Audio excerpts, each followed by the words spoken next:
Hello guys, how all of you doing well?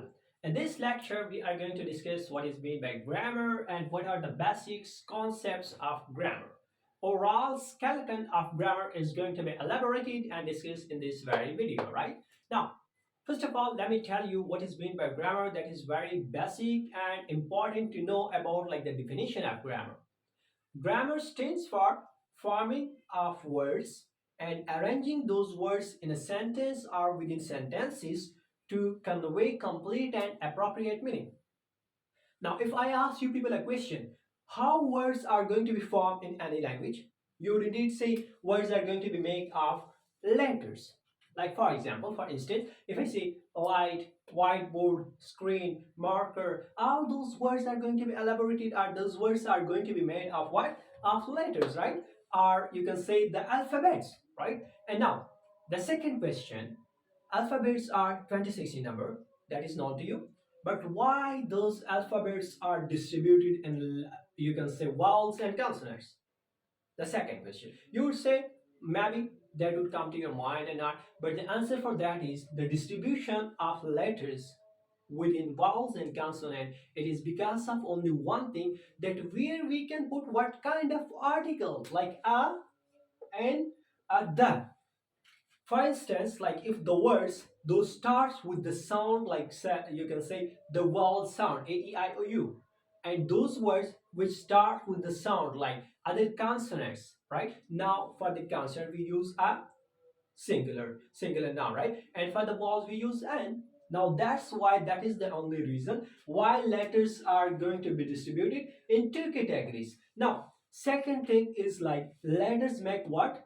Make word, right? Now words are going to make something else, right? Now if you think like words are going to make directly sentences, this is like it here a kind of mistake you are going to, I like you are making, right?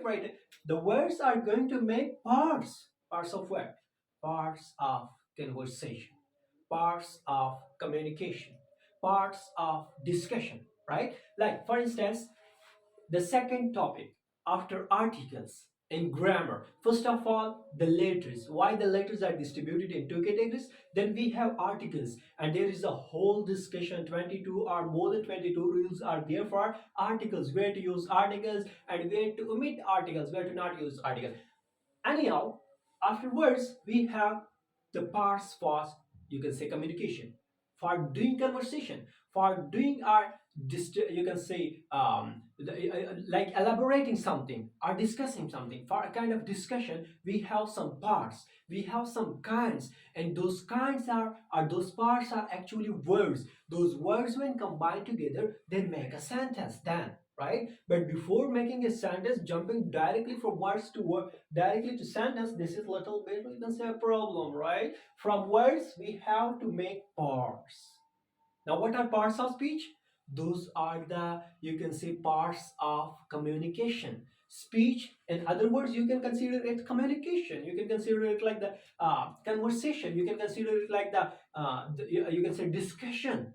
Within discussion, whatever right now we are discussing, like even this discussion is going to be, all these words are actually the parts of what? Of discussion, of speech, of communication, right? Now all those 8 parts of speech, you would be aware of those parts of speech, like those are easy, you would have studied in low grades, you can say Montessori grades, etc. Now 8 parts, if I ask you the third question, is it important, is it mandatory that all the words within English dictionary from letter A till letter Z, is it must that all the words would be included in dictionary are going to be considered the parts of speech?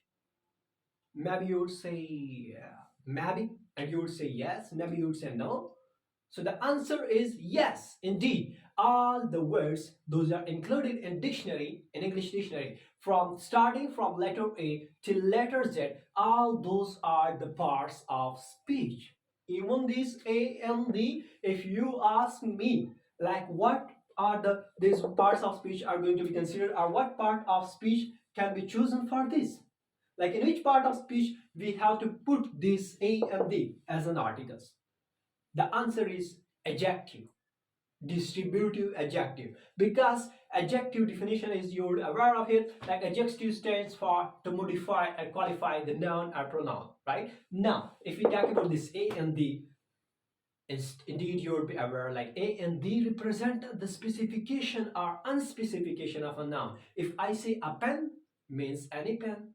Pen is noun, a before noun to modify the noun is the definition of adjective. That's why even A and D are going to be considered the parts of speech, right? Now, the answer we got that whole word, the whole dictionary, all words are considered to be the parts of communication.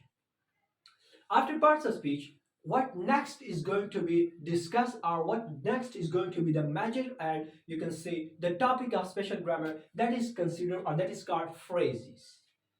Phrase means like that it the definition of phrase firstly you have to be aware of that. The definition of phrase is that adds some meaning to a sentence but does not stand alone. For instance, if I just share the example of phrase that is on the table, in the box, on the chair, above the you can say above the room, in the corner.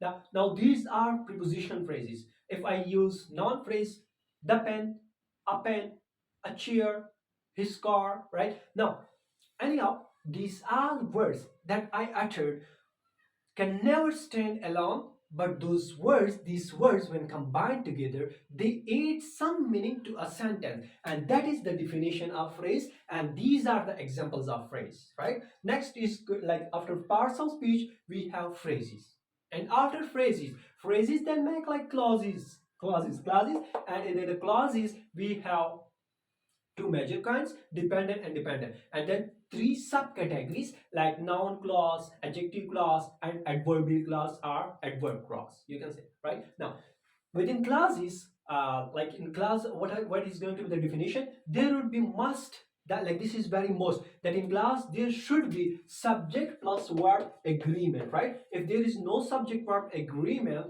within the clause, then we cannot call it clause.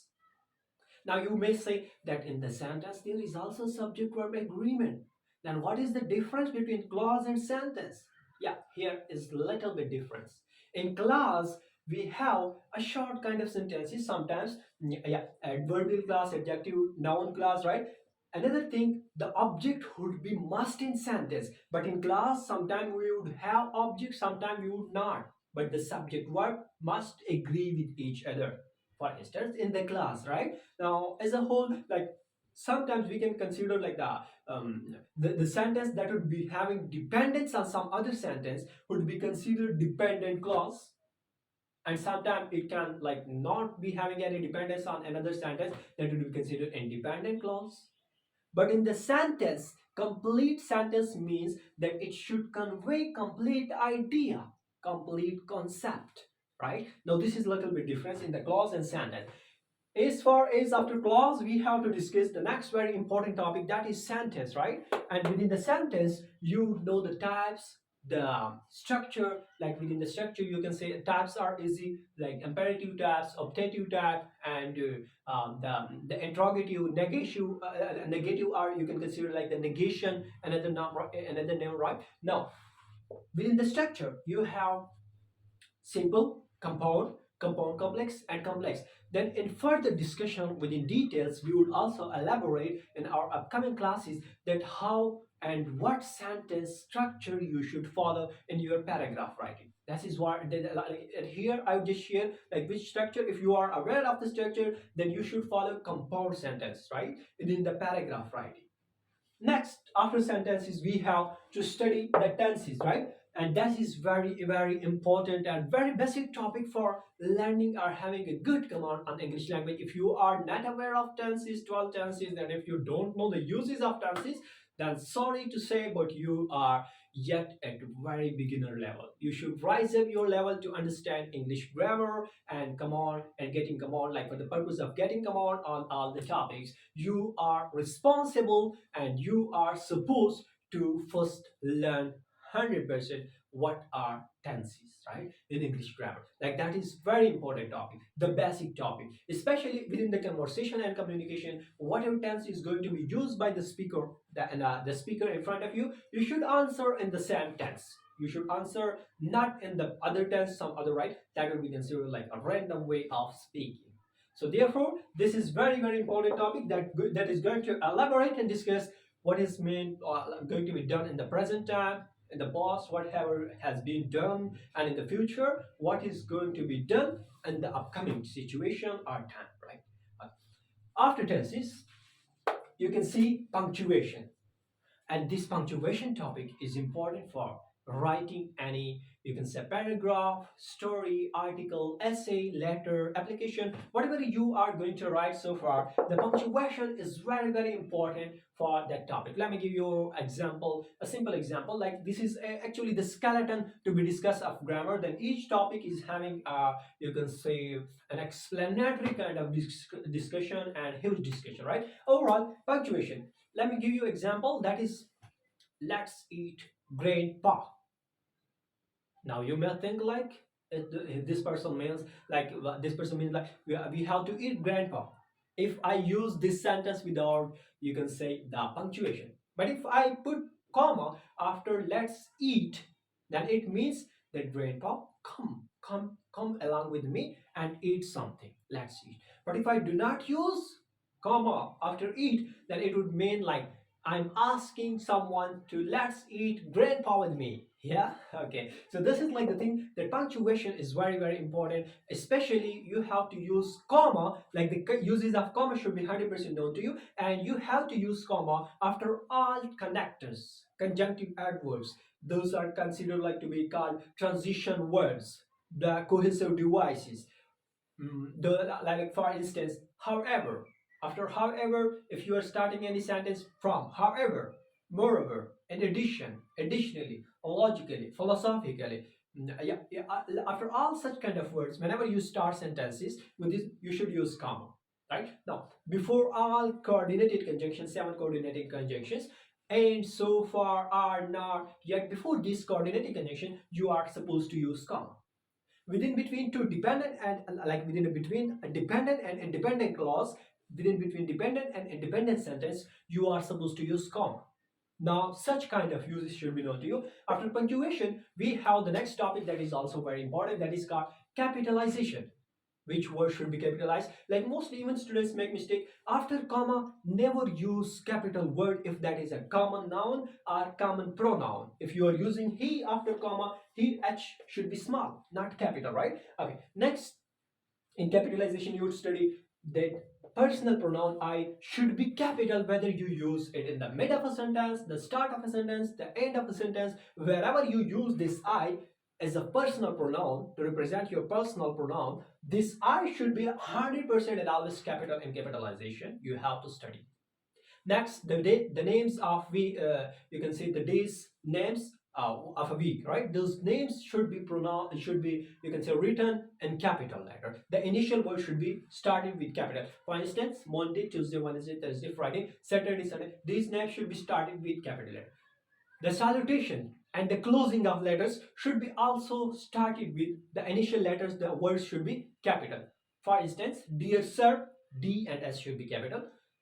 Yours sincerely, are your faithfully, are your beloved one, Y and S, Y and F. These initial letters of starting letter and closing of the letter should be also started with capital letters, right? Now you study such kind of discussion and punctuation and capitalization, that is considered to be the very important topic for writing purpose, especially when you do write something, article or something else, right? Next, you have subject verb agreement. And many students, whenever I check my students, my aspirants work, especially the IELTS students essay work, then I really face this problem. And also not only in the writing, I do face this problem within their speaking as well. In the communication, they make a lot of mistakes regarding this very topic, subject verb agreement. And subject verb agreement topic is also having a huge discussion that will be discussed in upcoming lectures. Subject verb agreement in simple words means when verb is going to agree with the subject. For instance, if I say police caught the thief. Now for police, should I use are, were are, should I use is, are, am, or like this is going to be the agreement with police, the verb agreement. Police caught the thief and they are, he is. What verb and what noun should I use for this police? This is going to be the agreement of verb with the subject. And let me give you a simple example. If I say he, now is, are, he, am, or he, are. Now the tenses rules are clear to you, but for indefinite pronouns, let me give you this example. For indefinite pronouns within subject verb agreement, like someone, anyone, somebody, nobody, everybody, everyone, something, nothing, one of the boys. Now with all these indefinite pronouns, we are having one, like someone, anyone, everyone, no one, one of, our body, somebody, nobody, everybody. Now with all these indefinite pronouns, we are supposed to use singular verb, and many students make mistake in this thing. Like with someone, they mostly use someone have come. No, someone has come, right? And here you have to be very clear regarding this subject verb agreement topic, and there are some more discussion, more rules within subject verb agreement that will be discussed in this very topic. You should learn this very topic as a special grammar topic for writing and communication purpose. Next, after subject verb agreement, you can see on the whiteboard, that is noun antecedent agreement. Like for which noun we have to use what kind of pronoun. For example, for people, should I use he or they? For some indefinite pronouns, for someone, should I use he or you can say they? For everyone, should I use he or they? Like everyone is studying and working hard. He is searching or they are searching. For everyone, what pronoun should I use? This is called noun antecedent agreement, when they agree with each other. Next topic, you can see conditional sentences. Within conditional sentences, you show the condition of something, and those sentences which start from if or when, they are going to show the condition. For example, if you do this, what would happen? This is going to be the condition, and there are four types of conditionals. As far as tenses are important, 100% conditional sentences are also important, because conditionals are also going to be used in communication. Whenever someone is going to ask you any question, he or she is going, or he or she can use any conditional kind, and you would be requested and you would be supposed to answer in the same conditional kind, right? So besides tenses, as far as tenses are important, conditionals are also very important to understand for speaking purpose especially. Next topic you can see on the board, that is active passive voices. Within active passive voices, in active sentences, all the, you can say in simple words, all the tenses, the sentences from all the tenses from present simple to future perfect continuous, all the 12 tenses sentences are actually considered to be active, where we focus mostly on the subject of a sentence. But in passive, your focus would be on the object would take the position of a subject. And this is considered to be the active and passive of, you can say, of the sentences. And these are also considered to be like our active passive voices. Also very important, especially in the reading, IELTS reading, or in any other reading sources. You can see, you can observe a lot of passive kind of sentences, right? Okay. Next, narrations. And narrations are called also direct indirect sentences. As far as this topic is important, active passive, same goes for the importance of narrations, direct indirect. That is also very important to understand in the special grammar discussion that will be discussed in upcoming lectures. After narrations, there is a topic that is considered, or that is called spelling corrections, right? Like there are also some rules for writing any spelling. For mentioning, you can say, whenever you write any spelling, vowels come before a letter, what the word should be used, right? There are some rules which will be followed in spelling. And now overall, when you will be told by all these topics, from letter, from the uses of articles, from the omission of articles, till the last topic, spelling correction, you will be able to be considered as the professional writer. Only one thing would be required at that moment, that you would be supposed to read more to get a lot of ideas, and then to write, to take a start of writing. And next thing, after, you can say, like having a good command on these topics, you will be also able to become a professional speaker. So first is grammar, then you have to jump like to the other discussions and writing sources. So this was all about today's discussion. If you have anything to ask, anything you can say, you can ask, you can share in the comment box below. At the end, I would like to mention that subscribe this channel to get more informative kind of videos like this. Thank you so much for watching.